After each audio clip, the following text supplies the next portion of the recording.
avant, le magnétoscope n'existait pas. Ou s'il existait, il existait encore à un état mal partagé. Donc du coup, les plus grandes séries, type La Quatrième Dimension, Le Prisonnier, Colombo et tout ça, restent des séries qu'on ne regarde qu'une fois. Et donc tout est clair. Il y a dans le déroulé de la série elle-même quelque chose qui doit être aussi clair que dans un film classique. Tandis qu'à partir de Twin Peaks, on est impliqué l'existence du magnétoscope et donc on doit faire quelque chose pour les gens qui aiment revoir. Et donc on commence à remplir l'épisode d'éléments qui ne peuvent pas être vus à la première vision. Et c'est ça qui vraiment métamorphose le spectateur. 1990, Damon Lindelof regarde Twin Peaks avec son père et il n'en revient pas. Ce qu'il se passe dans son poste de télévision est tout simplement incroyable. Il parle avec son père des mystères de la série pendant des heures. Il regarde, non, il observe, il analyse Twin Peaks. Il respire, il mange, il dort en pensant à cette œuvre qui le transcende. On dit souvent que Lost n'aurait pas existé si Twin Peaks n'avait jamais été créé, cette série étant considérée comme l'un des premiers mystery shows, en plus d'être considérée comme l'une des meilleures séries de tous les temps. Mais cette phrase est d'autant plus vraie que c'est à cause de l'impact qu'a eu Twin Peaks sur le jeune Lindelof que, 14 ans plus tard, il écrira avec J.J. Abrams le premier épisode de Lost. Twin Peaks was a huge impact on me, and I would watch it with my dad. And when the show was over, we would talk for like 2 hours about what the hell just happened. Mais ABC refuse catégoriquement que cette nouvelle série soit un mystery show. One of the things that happened in one of those early meetings when we were talking about Lost was the president of the network said, "Don't do a Twin Peaks. You know, whatever you do, don't do a Twin Peaks." Plus encore, la chaîne veut que les épisodes de Lost puissent se voir indépendamment, que chaque épisode ait un début, un milieu, une fin, qu'il se suffise à lui-même, qu'il fallait oublier les fils rouges, les cliffhangers et tout autre rebondissement ne respectant pas cette directive. Lost ne sera pas un mystery show. Lost ne sera pas Twin Peaks. Et dans le guide des scénaristes rédigé pour ABC, Abrams et Lindelof déclarent « La série ne sera pas feuilletonnante ». Autrement dit, les épisodes seront indépendants. Sérieusement, on le promet.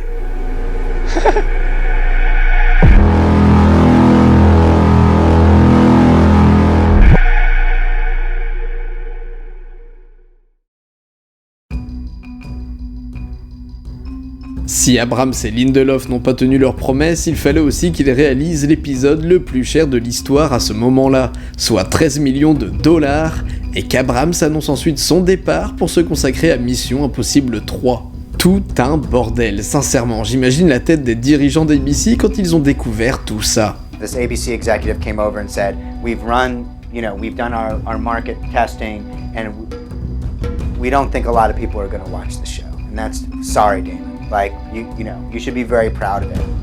Il ne croit pas au projet, même Lindelof n'y croit pas vraiment. The thinking was, it's too weird and nobody wants to watch a show about a plane crash. Une projection du pilote va donc avoir lieu avec un comité réduit au Comic-Con de 2004. Une projection qui va avoir une conséquence que personne n'aurait pu prévoir. There are no dinosaurs on the island. Rappelons une chose. Nous sommes en 2004. Facebook et Twitter n'existent pas, même YouTube n'est pas encore né, mais pourtant, des fans du pilote ont commencé à parler de Lost sur la toile. Lindelof n'en revient pas, alors que beaucoup encore n'ont pas internet, voire pas d'ordinateur, et que l'épisode n'a pas encore été diffusé à la télévision, des théories sur la série s'enchaînent de fans cherchant une explication au mystère comme le monstre ou bien l'ours polaire. Si Twin Peaks est né en même temps que le magnétoscope, Lost débarque en même temps que l'arrivée d'Internet dans la plupart des foyers. Et cet engouement sur la toile va grandement participer au succès de la série. Les gens vont analyser ensemble, faire des hypothèses, s'entraider, repérer des easter eggs. Les fans ne regardaient pas Lost, ils étudiaient Lost. Épisode après épisode, saison après saison. Ce que ABC redoutait, c'est-à-dire que Lost soit un mystery show, est finalement ce qui a participé au succès de la série. Les fans commençaient à faire avec Lost ce que Lindelof faisait avec Twin Peaks.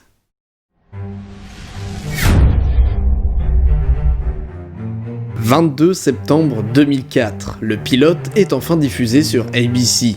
Nobody calls you in this business with bad news. As soon as it rang, the first ring, my life changed. And then I answered the phone, and it was this guy, Tom Sherman, who at the time was an executive at ABC. And he said, 20 million people watched the show last night. Lost est déjà plus qu'une série, c'est un phénomène. Pendant des années, elle sera la série la plus regardée, la plus téléchargée et la plus récompensée. Meilleur scénario, meilleur acteur, meilleure série. The show is an exercise in faith, and most of all, I would like to thank you for having faith in us.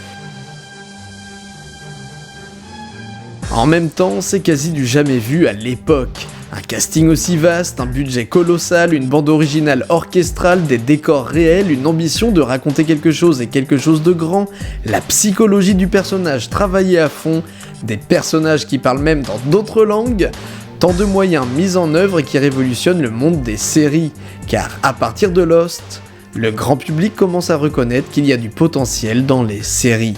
Même George R.R. Martin, pour la promotion des livres de Game of Thrones, dira qu'il veut offrir un développement de personnages semblable à Lost. Même Obama ira jusqu'à repousser un discours juste pour que les Américains puissent regarder Lost, le porte-parole de la Maison Blanche déclarant « Je n'imagine pas un scénario où des millions de gens, qui espèrent enfin voir la conclusion de Lost, se font doubler par le président ». L'impact de Lost n'est pas négligeable, c'est un phénomène. Les fans seront tellement à la recherche de réponses entre les saisons qu'ABC réalisera des jeux en réalité alternée afin de creuser le lore de la série. Ce qu'il se passe est spectaculaire et c'est du jamais vu. De plus, les réponses apportées n'arrivent pas parce que quelqu'un sort de la jungle et dévoile une réponse, non, les réponses viennent d'elles-mêmes, délicatement et discrètement, pour que le spectateur puisse les découvrir lui-même. What made Lost special was that it made people talk about things and theorize and make up their own versions of what was going on, and I think that made it special. Il y a une véritable addiction à Lost, une totale dévotion à l'île de la part des Losties, un lien qui est dur à cerner et qu'on ne réalise peut-être pas quand on regarde Lost. Mais cette chose mystérieuse, c'est peut-être la réelle raison derrière cet engouement. Car il est possible que l'impact de Lost vienne surtout de ce lien étrange entre le spectateur et la série, un lien qui est fait via les personnages. Comme vous le savez, les épisodes des 3 premières saisons sont divisés en 2 parties, ce qu'il se passe sur l'île et ce qu'il se passe dans le passé de nos personnages. La série est articulée autour des personnages, leur psychologie, leurs choix, leurs doutes, leur parcours. You know, we ultimately spend a lot of time in the writers' room talking about the characters, and I think that if you make a show that's just about the mythology, then the audience will only be invested in the mythology. And I think at the core, at the bottom line, people watch television for the people. I always felt like if the characters can forgive themselves, then the show's over. The show's called Lost. It's not because they're on an island, it's because they're lost. Les fans ont beau avoir suivi la série pour l'île, pour ses mystères, pour ses retournements de situation, ils ont suivi tout ça à travers des personnages qui pourraient être eux. En gros, et c'est fondamental dans la construction de la série, l'île est au personnage ce que Lost est au spectateur. Vous l'avez déjà entendu, et peut-être vous le dites vous aussi, mais beaucoup de fans répètent que Lost a changé leur vie, que leur façon de voir les choses ou bien leur mode de vie a changé avec la série. Et ça, c'est grâce aux personnages. Alors, tous ces éléments-là, à quoi ça renvoie en fait fondamentalement tout ça? Ça renvoie donc à la réalité du spectateur et la possibilité que le spectateur dans sa vie puisse avoir des zones analogiques à l'île, des pôles d'orientation secondaire qui lui permettront de relire sa vie exactement comme les personnages peuvent la relire dans Lost. Grosso modo, ça pose une équivalence entre d'un côté dans la vie des personnages de Lost, leur flashback et leur récit sur l'île, et dans la vie du spectateur, sa vie et le fait de regarder Lost. Voilà. Lost, dans la vie des spectateurs, c'est l'île pour les personnages de Lost. Mais ce qui est important, c'est pas seulement l'île, c'est en fait leur flashback et ce que leur flashback déjà disait de leur véritable nature. Dès le début de la 2e saison, la série est claire avec nous. Locke et Jack regardent un film d'orientation qui leur dit d'appuyer sur un bouton toutes les 108 minutes. Jack n'y croira pas, mais Locke dira cette merveilleuse phrase.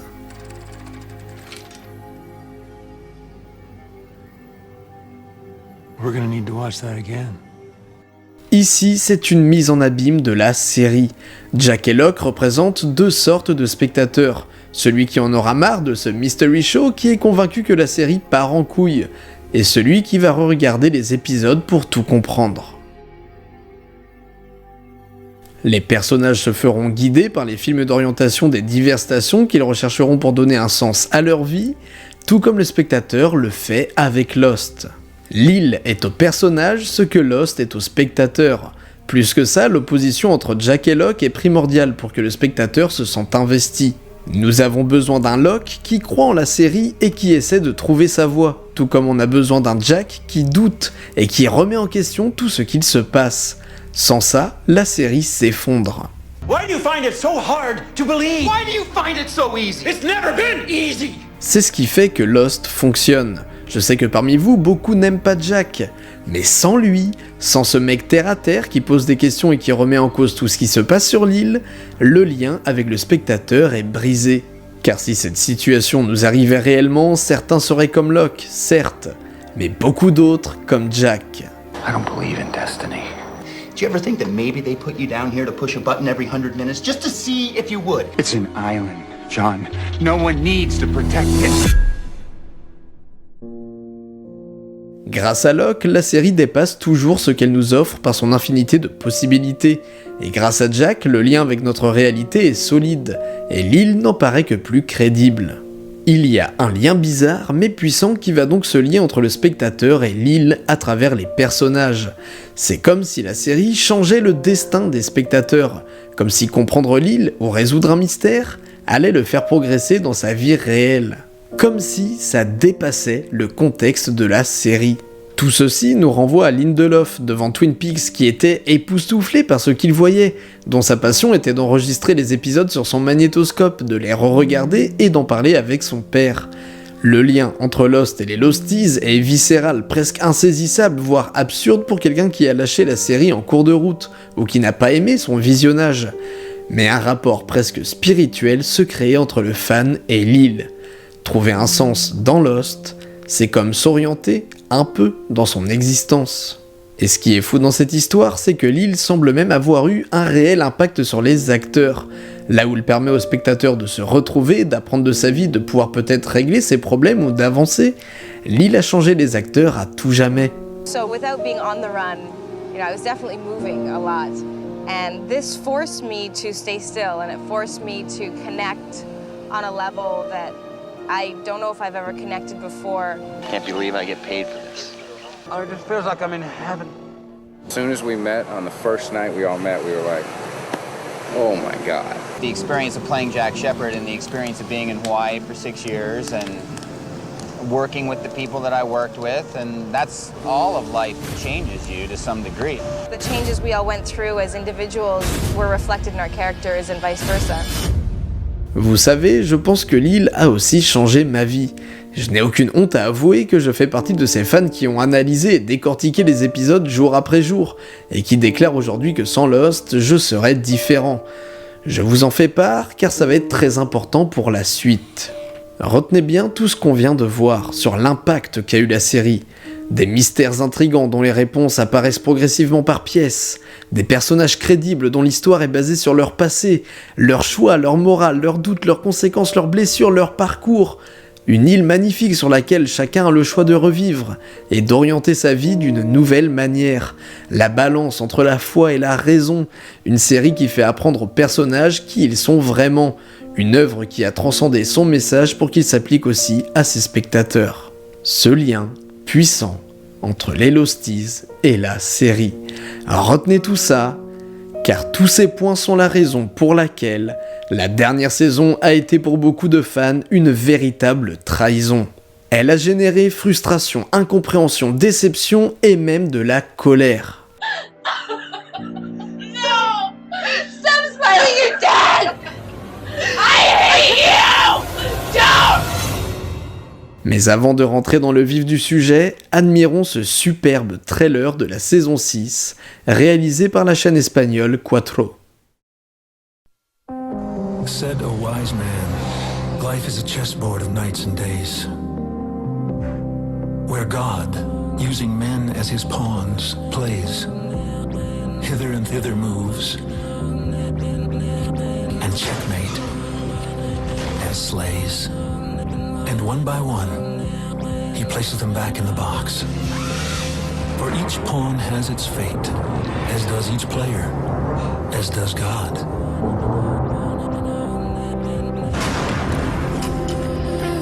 Fate will be met.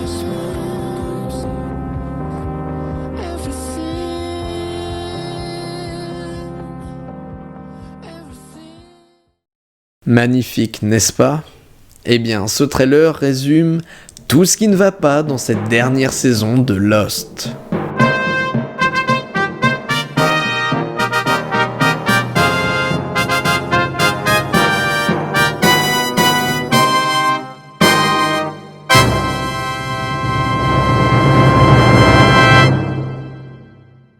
Il semble difficile de conclure une série. Bon là je vais spoiler un peu, pas trop le choix, donc je vous mets dans la description la liste des séries abordées et le timecode pour passer directement à Lost.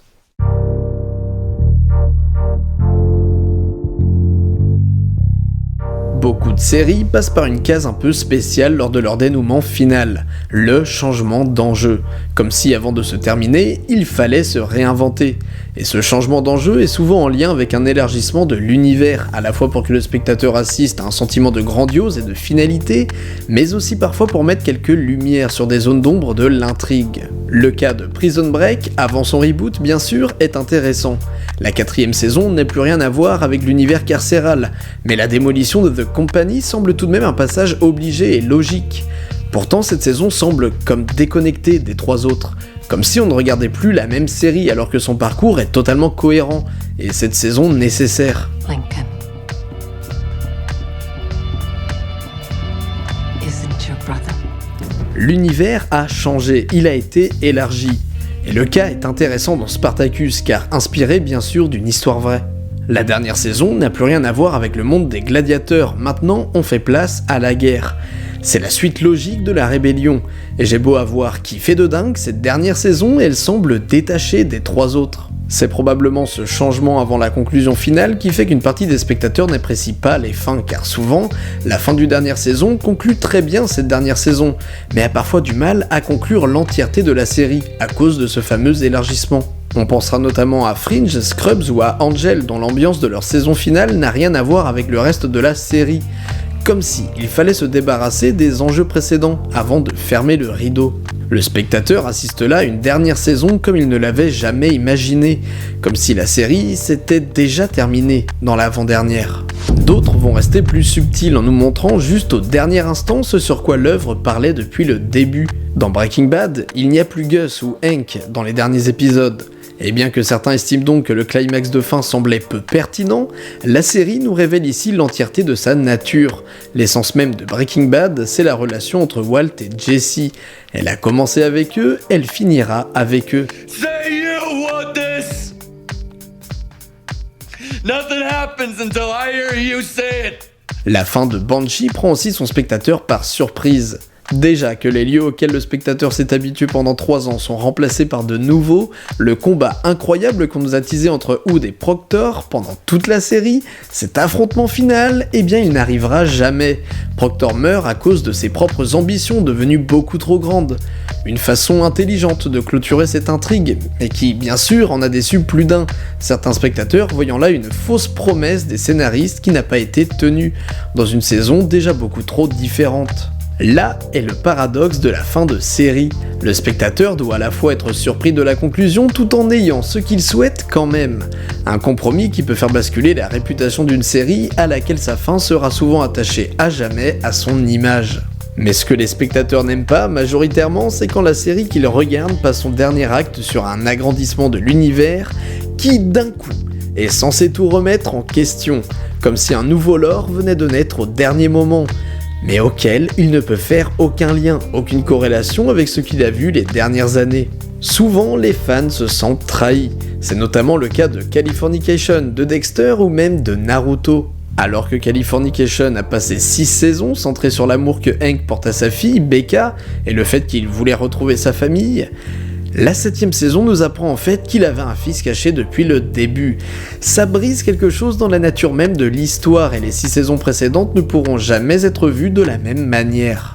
Dans Dexter, où l'on suit un tueur en série qui s'en prend à d'autres tueurs, on apprend dans la 8ème saison qu'il n'est que la création du docteur Vogel, et que d'autres sont comme lui.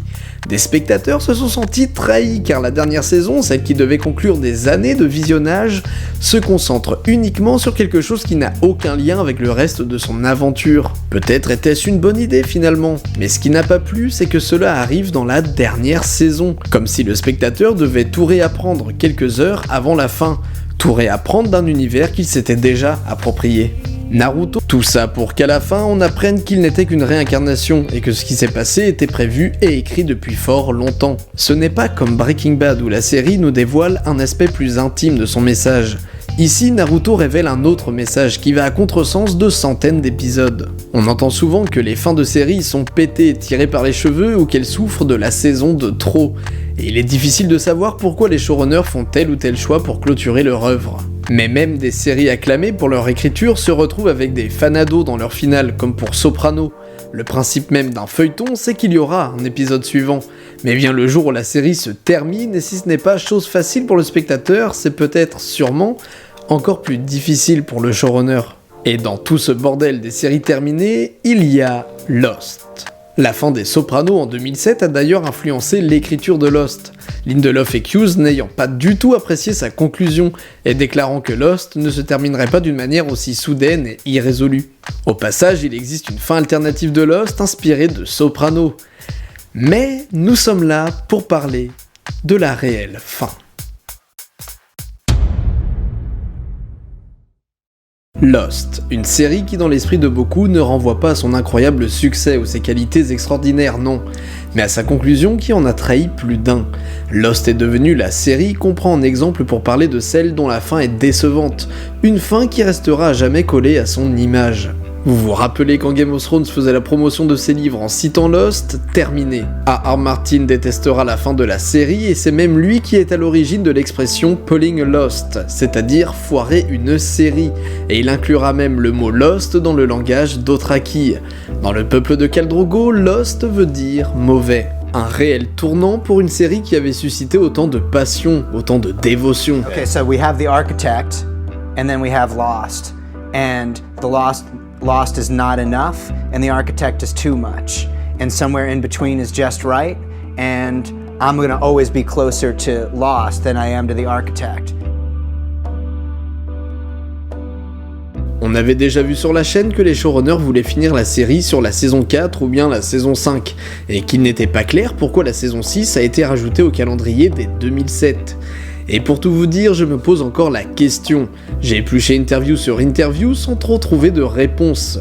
La saison 5 se termine sur l'explosion de la bombe ayant pour but de modifier la timeline, et pendant des mois, cet écran blanc était la seule chose sur quoi les Losties pouvaient spéculer en attendant des images de l'ultime saison. Et quand les trailers sont arrivés, ABC a bien insisté sur une chose, les réponses arrivent. La saison 6 serait la saison des explications. The answers are coming. ABC's Lost, the final season. Why did you come back? The answers are coming. ABC's Lost, the final season. The answers are coming. ABC's Lost, the final season. The answers are coming. Mais y a-t-il des choses dans cette dernière saison qui ont été pensées dès la saison 1 ? Je crois que c'est la question que l'on se pose le plus. Et la réponse est non, comme vous vous en doutez. Et il était évident que les pièces manquantes n'allaient pas s'ajouter tout à fait correctement dans le puzzle Lost, puisque les showrunners ont écrit une partie de la série à l'aveuglette. On sait qu'un combat entre le bien et le mal était quelque chose que les scénaristes voulaient incorporer dans la série depuis le début, même s'ils ne savaient pas comment le faire à ce moment-là. En vrai, la seule chose que les showrunners savaient dès la première saison, c'est pourquoi la fumée noire était une fumée noire. Mais cette explication ne verra malheureusement pas le jour. Si vous vous demandiez pourquoi on nous a attisé un volcan sur l'île pendant 5 saisons, que ce soit avec les cartes de Rousseau, les roches volcaniques, les cours du projet Dharma, eh bien c'est car ce volcan devait apparaître à la fin de la série. Selon les showrunners, le monstre avait été pensé comme une entité créée dans le volcan de l'île, Une conscience piégée dans la fumée noire qui s'en échappait, d'où les apparitions en éruption dans les premières saisons. Le combat final n'aurait pas du tout dû se faire sur une falaise mais au bord du cratère, le volcan qui commence à se réveiller. Et malheureusement, en raison du déclin des dernières saisons, ABC a refusé par manque de budget. Tout à l'heure, nous parlions donc de l'agrandissement du lore dont le spectateur, parfois dans certaines fins de série, ne peut pas faire de corrélation avec le reste de son visionnage. Et pour Lost, cette histoire de lumière divine au centre de l'île semble tirée par les cheveux, certes. Mais il faut se mettre en tête qu'on a ici un plan prévu à la dernière minute, un plan de secours pour remplacer le volcan. Mais s'il n'y avait que ça, ça irait. Non, ce qui a trahi les fans va au-delà de cette source magique. Et pour le comprendre, rappelez-vous de ce qu'on a dit précédemment. Le spectateur de Lost regarde la série pour ses mystères, son scénario, mais aussi pour ses personnages. Et dans cette dernière saison, aucune de ces parties ne va dans le sens des 5 saisons précédentes. Il ne faut pas voir ceux qui ont détesté voire haï la fin de Lost comme des abrutis ou des rageux, non. Ceux qui ont vraiment détesté la série et qui se sont sentis trahis sont souvent des gens comme vous et moi qui ont adoré voire vénéré la série. Ce sont souvent des gens qui se sont investis corps et âme dans cette œuvre, dans ces genres réalités alternées, pour trouver le moindre indice, participer au forum et encyclopédie des fans, des gens qui ont passé du temps à étudier cet univers. Les fans hardcore de Lost et les haters de Lost sont parfois, étrangement, le même genre de personnes. Bon, commençons par les mystères. Quand la saison 5 se termine, il reste encore d'importants mystères qui n'ont pas été expliqués. Et en tête de liste, on y trouve « C'est quoi le monstre bordel de merde ? Putain, c'est quoi les corps dans la grotte ? On n'a toujours aucune réponse ? C'est quoi le délire des murmures ? Non mais oh !» Ces mystères qui sont là depuis le début de la série. Et il faut être de mauvaise foi pour dire que Lost n'a rien expliqué. Mais il faut l'être encore plus pour dire que les explications sont cohérentes. Donc, après tant d'années, le monstre est en fait le frère de Jacob qui cherche à tuer les candidats. Et ça passe moyen. Quand on revisionne la série en sachant ça, on peut se demander pourquoi le monstre épargne Locke pour finalement l'attaquer quelques épisodes plus tard, qu'il fera la même chose avec Echo. Ça pose tout un tas de questions comme quelle était la faille originale pour tuer Jacob, qui est réellement un candidat ou non. Et le problème avec ça, c'est qu'on doit nous-mêmes trouver des solutions pour que le tout devienne cohérent. On nous demande pas de faire des hypothèses, mais carrément des gymnastiques mentales pour que l'univers reste solide, c'est frustrant. Et le pire, c'est quand on apprend que le monstre ne peut pas traverser l'eau, et qu'il est prisonnier de l'île. Il a même besoin d'une pirogue pour aller sur l'île de l'Hydre. C'est un putain de crachat à la gueule de milliers de spectateurs, car dans cette même saison, on apprend que Christian est le monstre. The third day we were here, I chased my father through the jungle, my dead father. Was that you? Yes, that was me. Donc, si le monstre ne peut pas quitter l'île, on m'explique comment Jack entend Christian sur l'Hydre, comment Jack voit Christian à Los Angeles et qu'on a même le détecteur de fumée qui s'allume au même moment comme pour nous dire « Eh oh, ouais, c'est la fumée noire ici !» Et comment Christian s'est-il rendu sur le cargo, juste ? You can go now, Michael. Who are you? Can't you just turn into smoke and fly your ass over the water? Do you think if I could do that, I would still be on this island? No, because that'd be ridiculous. Les mystères expliqués susciteront toujours deux réactions.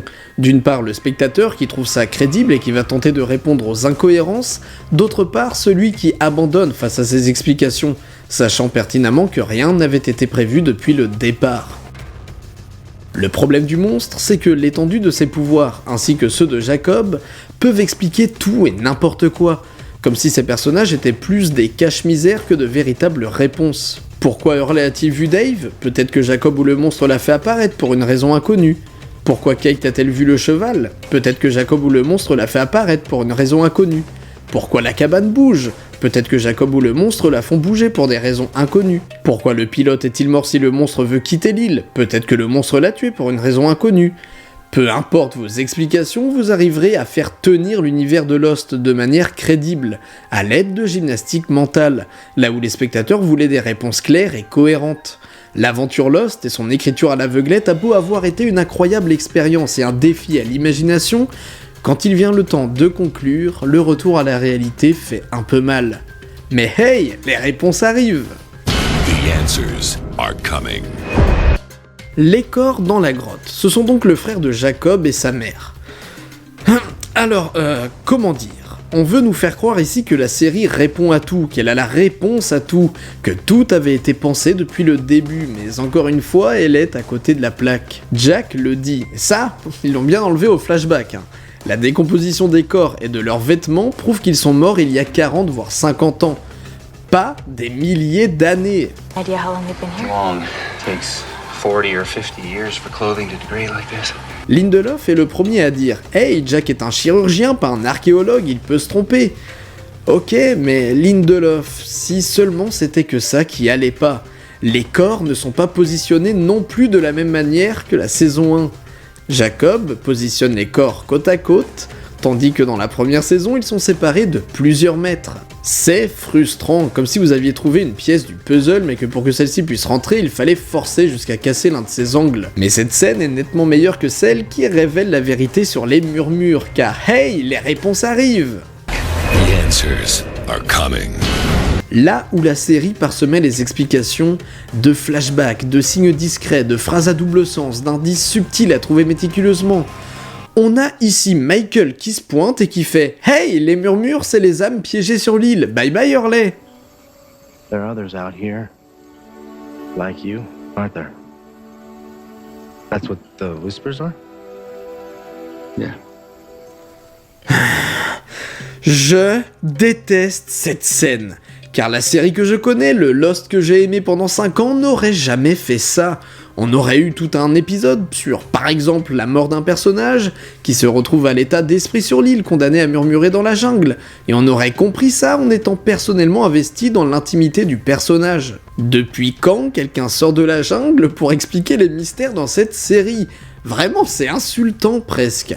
Insultant pour les fans qui se faisaient chier à décortiquer le moindre mot, la moindre image, convaincus que tout allait être expliqué dans cette dernière saison. Et je me rappelle que la théorie des murmures étant des esprits qui hantent l'île était une théorie très populaire à l'époque. Mais on disait toujours « Attention, ce n'est pas possible car les murmures se manifestent dès que les autres approchent ». Même Ben dira à Rousseau que si elle entend des murmures, c'est que c'est eux et qu'elle doit donc faire demi-tour. Ana Lucia dira que s'il y a des murmures, c'est que les autres sont proches.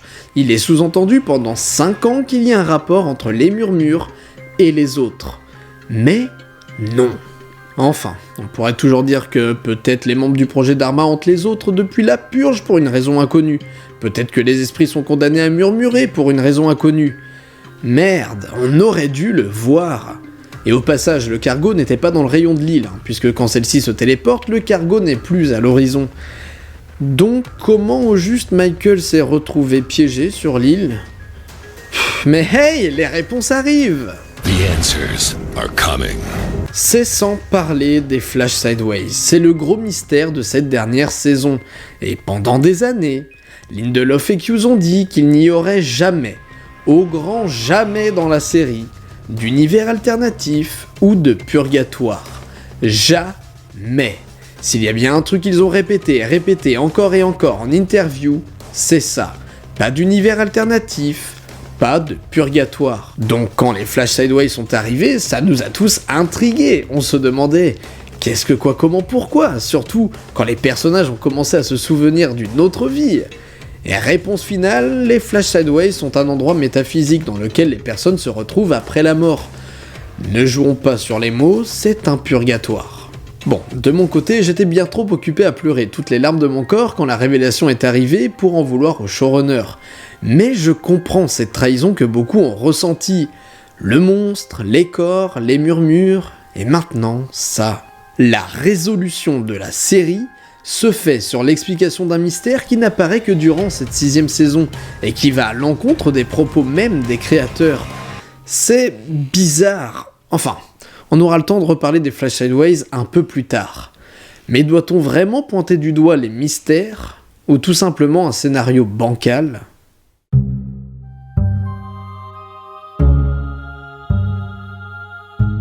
J'aurais beau défendre mon amour pour Lost jusqu'à ma mort, je ne peux pas fermer les yeux sur le scénario stupide si ce n'est flingué de cette dernière saison. Dans les grosses lignes, voilà de quoi ça parle. Jacob cherche un candidat parmi nos héros encore vivants afin de le remplacer dans la protection de l'île. Parallèlement à ça, son frère qui se trouve être le monstre veut quitter l'île sur laquelle il est prisonnier depuis des millénaires. Bien que les personnages restent dans l'ensemble assez flous sur ce qu'il se passerait s'il arrivait à en sortir, on comprend tout de même que les conséquences seraient catastrophiques pour la planète. Bon, mais voilà le truc. Dans cette saison, les survivants ont un avion. Un avion qui fonctionne. Et leur plan, que ce soit le groupe de Widmore ou même de Richard, c'est de détruire l'avion pour ne pas que le monstre s'en serve pour partir. Sauf que, comment dire, vous avez qu'à monter dans l'avion et partir, bande de trous du cul d'ours polaire. Je comprends pas tous ces épisodes, essayer de piéger l'avion ou essayer de le détruire, alors qu'ils ont juste à aller dedans, décoller et bye bye. Le monstre ne peut pas partir et vous êtes sauvés. Parce que rappelez-vous, le monstre ne peut pas trouver le cœur de l'île. Il a essayé pendant des millénaires et il ne peut pas le trouver. Donc laissez-le sur l'île et c'est tout. C'est aussi simple que ça. Et Lapidus est le seul à le réaliser dans l'épisode final. Pardon ? Well, if we leave, that thing won't have a plane anymore. Yeah, and how are we gonna do that? In case you haven't noticed, I'm a pilot. Cette scène est... ridicule. Mais pas plus ridicule que l'enjeu final. Dans l'avant-dernier épisode survient la grosse réplique. Celle qui allait tout changer. Celle qui allait nous effrayer. Celle qui allait donner le ton de l'épisode final. I'm gonna destroy the island. Comment ça se fait qu'une telle phrase ne me fasse ni chaud ni froid ? C'est peut-être parce que détruire l'île était déjà l'enjeu de la précédente saison ? Sérieusement, en quoi détruire l'île ferait du monstre une entité épouvantable, alors que c'est justement ce que le héros de la série a essayé de faire quelques épisodes plus tôt ? Et quand bien même, les Flash Sideways, l'île n'existe plus dans les Flash Sideways et pourtant tout le monde va bien, donc pourquoi devrais-je avoir peur là ? C'est comme si le final de la saison 6 ne pouvait pas fonctionner à cause de la saison 5. Vous savez, c'est comme toutes ces choses qui sont censées nous rappeler la première saison, comme pour nous amadouer en nous montrant « Hey, regarde, ça c'est un truc de la saison 1 !» Et j'ai rien contre, une dernière saison de n'importe quelle série doit pouvoir boucler la boucle. Mais ça n'a aucun effet, si ce n'est que c'est lourd puisque la saison 5 a passé son temps à faire ça elle aussi. Les personnages ont carrément voyagé dans le temps à l'époque de la saison 1, et ils ont été même jusqu'à recréer le vol 815 dans ses moindres détails pour retourner sur l'île. Et maintenant il faudrait crier au génie car Jack retrouve l'inhalateur de Shannon ?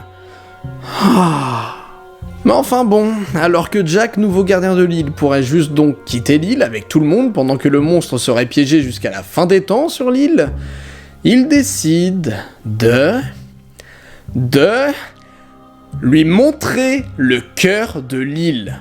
Pardon ? Attendez. Le monstre ne peut pas le trouver de toute manière. Alors pourquoi l'amener là-bas ? C'est comme si le scénario avait voulu effacer l'intelligence de Jack pour qu'on arrive rapidement au climax de la série. Genre je sais pas, le monstre aurait pu menacer Kate ou Sawyer. Ce ne sont plus des candidats, alors le monstre peut les tuer. Et Jack aurait amené le monstre au cœur de l'île pour les sauver. Enfin, je sais pas, mais là, non, Jack l'emmène au cœur de l'île parce que, et c'est tout. Et arrivé au cœur de l'île, dans un énième hommage à la première saison, tellement maladroit dans son « Hey, regarde, c'est la saison 1 » que c'est gênant, Jack sort cette phrase. You're not John Locke. You disrespect his memory by wearing his face, but you're nothing like him. Mais quelques minutes après, seulement quelques minutes après, dans le même épisode...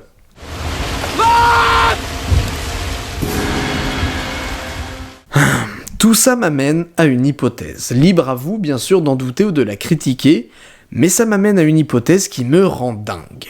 Je pense, sincèrement, qu'il était prévu dans les plans des showrunners que Locke devienne l'antagoniste de la série. Et on a une montée de sa dévotion envers l'île qui se transforme progressivement en folie. Vous savez, il cogne Saïd, sacrifie Boone, détruit le sous-marin, assassine Naomi, et il était clair que l'opposition Locke et Jack serait le climax de la série, il n'en fait aucun doute. Mais malgré les crimes de Locke, malgré sa folie, les fans ont continué d'aimer le personnage. Malgré ses actions, la série ne pouvait jamais s'empêcher de rendre ses actes justifiables, si ce n'est touchant si on aime réellement Locke. Et puisqu'ils n'ont pas réussi à le rendre suffisamment détestable pour les fans, les showrunners ont décidé de le tuer pour que son corps soit utilisé par le monstre dans cette dernière saison. Bordel, Jack l'appelle encore Locke, alors que ce n'est pas lui. Il pourrait appeler l'homme en noir par son prénom, non ? Oups, non. Les showrunners ne lui en ont pas donné. Et si cette absence de prénom ne vous convainc toujours pas que tout ceci n'est qu'un prétexte pour que l'on ne se détache pas de Locke, je ne comprends pas. Selon Terry O'Quinn, interprète de Locke, il n'avait même pas de directive pour jouer l'homme en noir. Pour lui, c'est comme s'il avait continué de jouer Locke. I want to go home. Mais bref, une fois vaincu, Jack se sacrifie, sauve le monde et devient un héros. Sauf que Jack, t'as juste réparé ta connerie en fait. Rien de tout ça ne serait jamais arrivé si tu n'avais jamais montré le cœur de l'île au monstre. Tu ne serais pas mort, tu aurais pu partir avec Kate, loin de tout ça, et tu aurais quand même accompli ton destin en sauvant ceux que tu avais laissés sur l'île. L'enjeu final de Lost repose sur une bêtise, et se termine sur Jacko qui en paye les conséquences. Il y a un vrai problème avec Jack, franchement, il était le personnage qui questionnait la série, qui remettait en cause tout ce qu'il se passait. Et je sais pas pour vous, mais par sa volonté à accomplir son destin et à se laisser aller tout au long de la saison, la série perd de sa crédibilité. Il y a plus personne qui doute sur ce qu'il se passe, plus personne pour donner un pied à terre à la série. C'est elle qui va le plus loin dans le délire de la lumière étrange et du rôle de l'île comme protectrice de la Terre entière, du cycle de la vie et de la mort. Et c'est dans cette saison, plus que toutes les autres, qu'on avait besoin d'un Jack qui dit non, qui vit dans la réalité, pour que, justement, toute cette incroyable magie de l'île nous paraisse aussi réelle que le reste. Mais Jack n'est pas le seul à avoir été effacé, non, loin de là. La plupart des personnages que l'on a connus pendant 5 ans sont méconnaissables.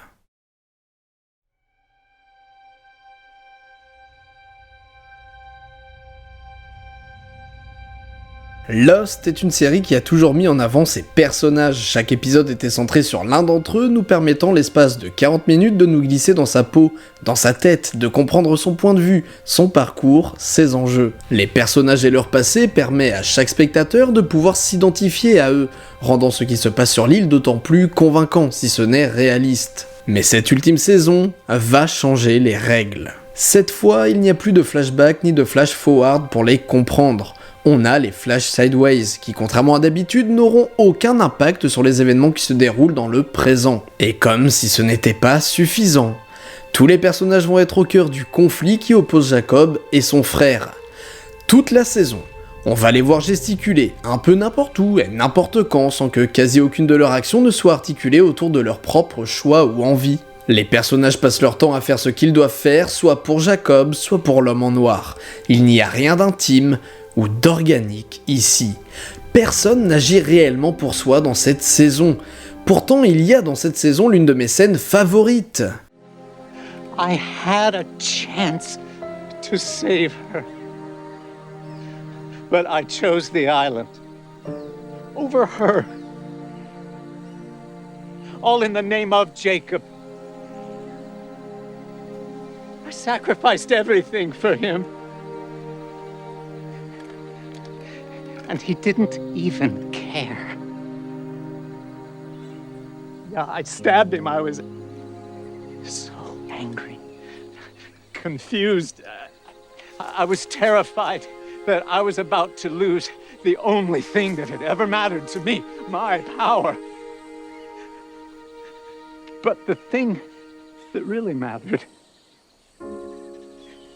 was already gone. Ah, Michael Emerson, mais quel acteur, cette voix qui tremblote, ah! Mais au-delà de ça, cette scène fait tellement de bien, car Ben prend une décision pour lui-même, un coup d'air frais qui fait du bien et surtout qui fait avancer le personnage. Du moins jusqu'à cette réplique qui gâche tout. Where will you go? To Locke. Why? Because he's the only one that'll have me. Ah! on en revient à ce fameux trailer qu'on a vu en début de vidéo. Ce concept que nos personnages ne soient que des pions est intéressant, mais il est chiant à mourir. On dirait qu'ils ne sont que des pions au service du scénario.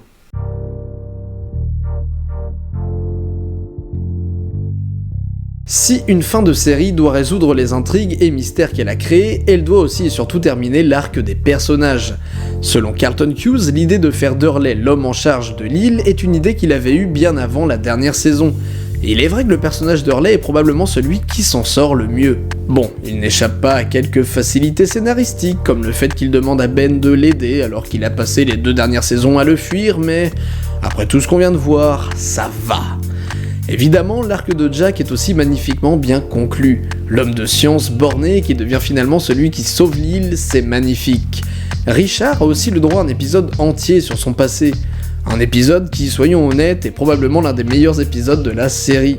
Mais certains personnages vont avoir le droit aux pires idées d'écriture. Je ne sais pas à qui remettre le titre de pire conclusion. Peut-être à Winmore qui meurt dans l'indifférence totale après des années de build-up sur le fait qu'il y avait des règles entre lui et Ben qui ne leur permettaient pas de se tuer. Peut-être à Jean dont on sent que les showrunners ont vraiment voulu nous pondre une scène triste alors qu'en se sacrifiant, il abandonne sa fille qui devient donc orpheline. Peut-être est-ce Kate qui, alors qu'elle allait mal d'avoir abandonné Sawyer, qu'elle a passé ses années en dehors de l'île à penser à Sawyer, à combler avec Aaron le vide que Sawyer avait laissé, à veiller des années au bien-être de la fille de Sawyer, choisit tout de même Jack dans les toutes dernières minutes du final. Peut-être est-ce Saïd qui n'est plus que l'ombre de lui-même car infecté par le monstre pendant toute la saison et finit à exploser dans une scène qui ne le met pas du tout en valeur. Ou peut-être est-ce Sawyer qui... Oh putain ouais, c'est Sawyer. Le gros problème de Sawyer, c'est qu'au fil des saisons, il est devenu de plus en plus important. Le personnage devient touchant, attendrissant, bref, il était carrément devenu le héros de la série durant l'absence de Jack. Enfin, avant que Jack détruise sa vie plutôt, et dont la conséquence sera la mort de Juliet. I'm sorry that I got Juliet killed. Le problème dans tout ça, c'est que la saison 6 passe tout son temps à essayer de redorer le blason de Jack, qu'il redevienne le héros de Lost. Mais le spectateur ne l'acceptera pas si Sawyer lui en veut toujours. Et dans le sous-marin, il se passe la scène la plus horrible, non, que dis-je, la plus ignoble de toute la série. We are going to be okay. You just have to trust me.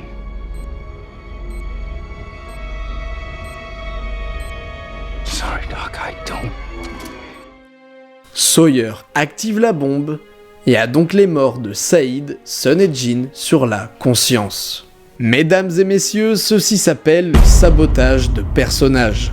Vous savez, c'est exactement quand Dean fait une connerie dans Supernatural pour qu'on préfère Sam quelque temps, puis ensuite c'est Sam qui fera une connerie pour l'effet inverse, puis vice versa, et encore, etc.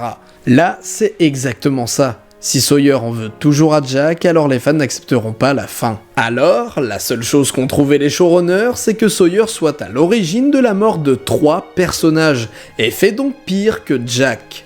Ajoutons à ça que Sawyer s'évanouit dans cette scène et que Jack doit le sortir du sous-marin, le ramener à la plage et le réanimer, Jack est redevenu le grand héros tant attendu. Mais à quel prix ?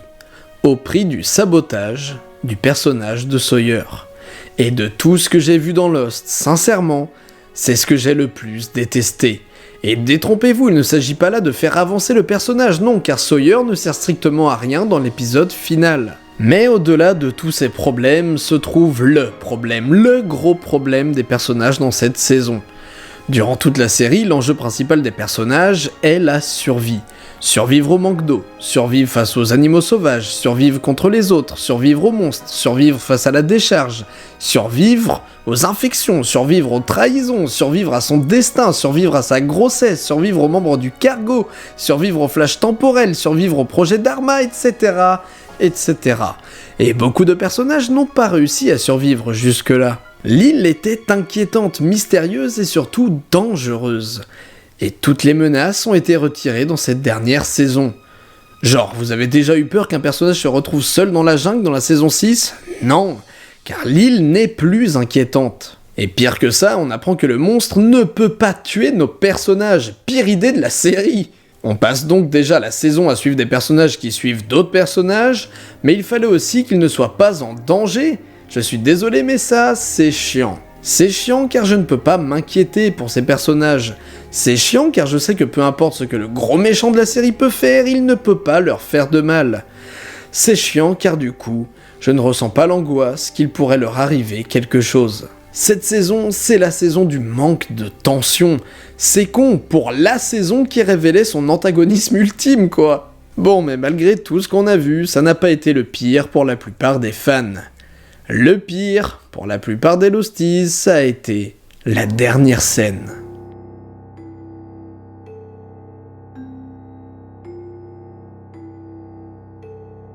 Personnellement, j'adore les Flash Sideways. Contrairement à tout ce qui se passe sur l'île, c'est intriguant, c'est mystérieux et les personnages agissent ici pour eux, et vont au moins évoluer tout au long de cette réalité alternative. Je ne suis pas un hater de cette scène finale, non, loin de là. Le coup du purgatoire, sincèrement, j'aime plutôt l'idée. Mais quelque chose cloche avec cette église. Certes, la scène est magnifique, le montage, les acteurs, la musique de Giacchino est probablement l'une des plus belles musiques, toutes séries confondues. Le lieu fait un parallèle frissonnant entre le fait que l'église permettait de retourner sur l'île dans la saison précédente. Ici, elle sert à lâcher prise et à avancer sans l'île. Ben qui ne rentre pas à l'intérieur alors qu'il était le seul à s'y attarder la saison précédente, bref, plein de richesses subtiles et de moments émouvants. Mais quelque chose cloche vraiment. Cette fin sonne un peu, peut-être en fait beaucoup, comme un gros fanservice. Cette scène marche, mais seulement si on ne l'analyse pas. Selon Christian, ils se sont réunis ici car la partie la plus importante de leur vie, ils l'ont passée ensemble.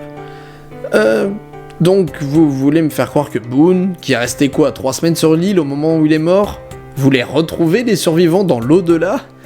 Quelque chose sonne vraiment faux dans tout ça. C'est comme si on avait voulu réunir le cast de la saison 1 dans un énième « Hey, t'as vu, c'est la saison 1 !»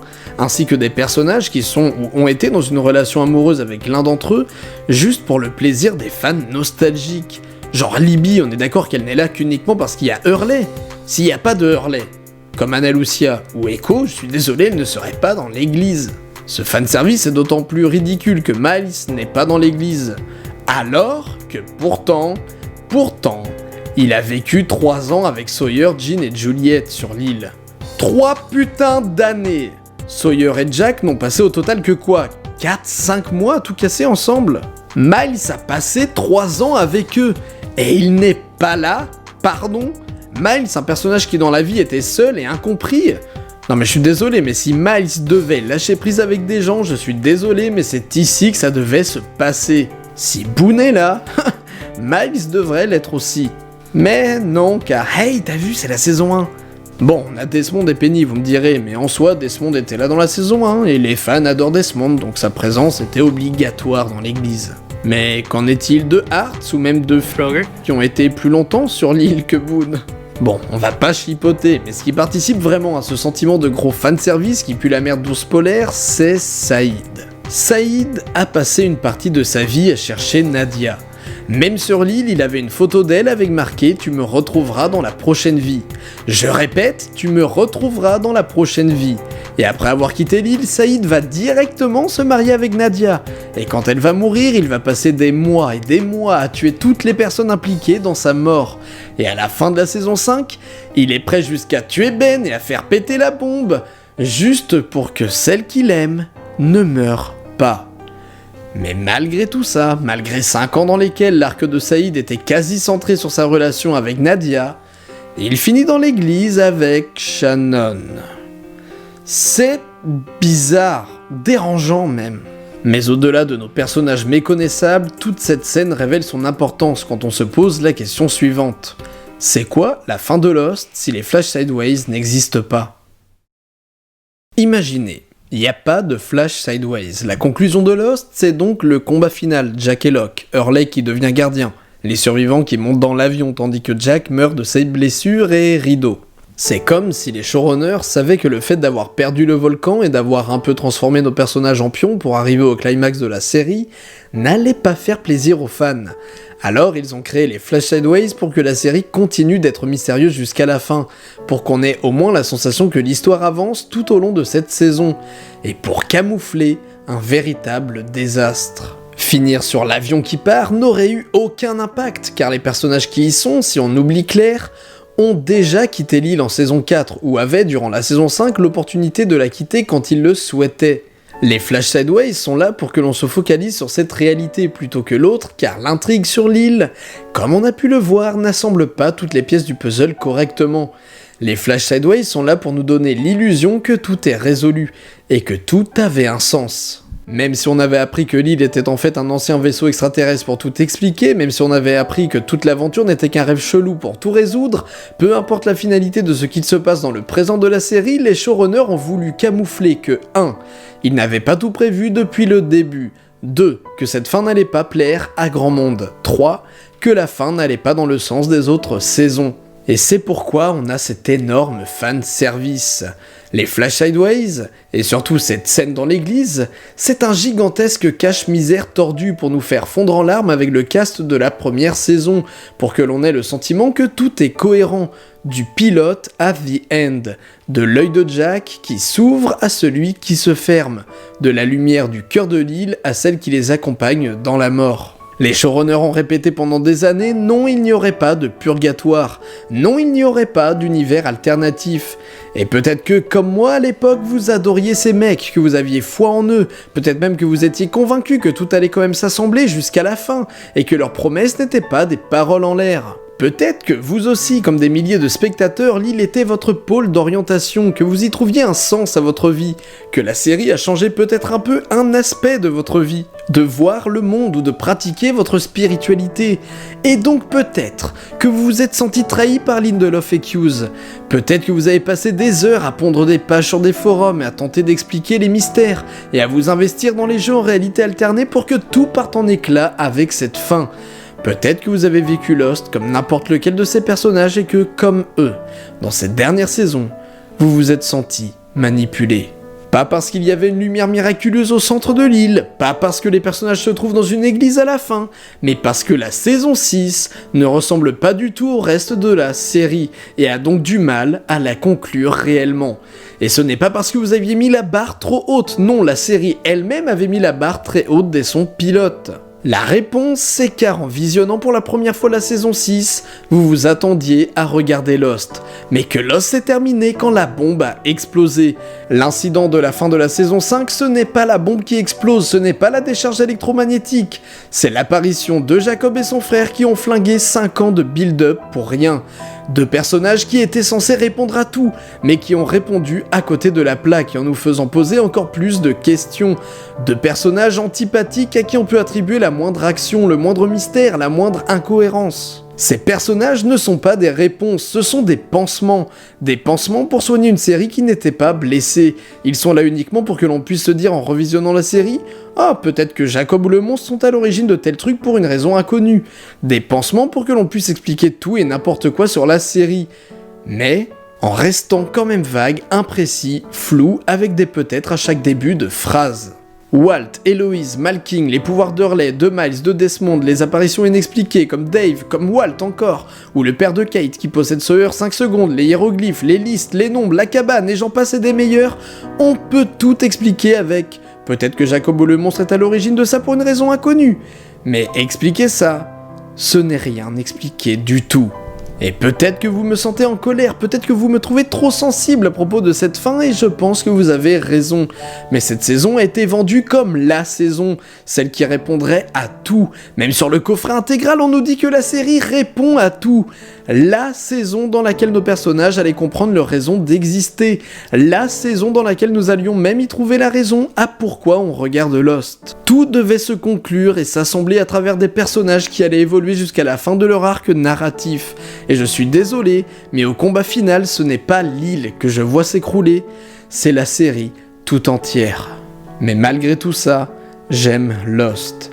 J'aime Lost de toute mon âme, et même cette saison 6, je l'apprécie pour ce qu'elle est. J'ai même écrit plus de 100 pages pour expliquer le moindre mystère de la série pour que tout tienne debout. C'est pour vous dire.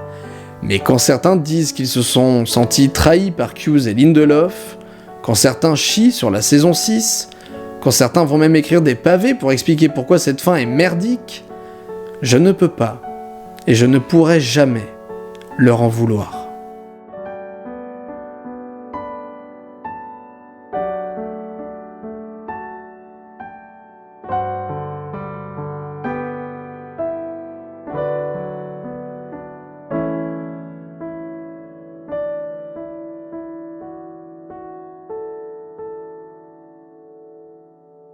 I don't live in a space of regret. And although the most frustrating thing for me about what is written about the Lost finale is that people say that I have apologized for it, and I've never apologized for it. And I don't mean that to sound arrogant. I'm not sorry about the choices that we made. We made them really feeling like that was the best way to end the show. It's upsetting that the reaction that exists, and that, there will always be Lost is great, but, I wish it had gone differently, but I'm not sorry about anything that we did.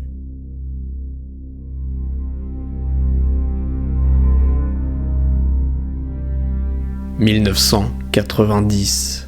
Lindelof regarde Twin Peaks avec son père. Il ne sait pas, à ce moment-là, que cet instant précis va changer le destin des séries, que d'appuyer sur sa télécommande est le premier élément d'une suite d'événements qui l'amèneront à créer l'un des plus grands phénomènes de la télévision dès son pilote, et l'un des plus grands bad buzz à sa conclusion.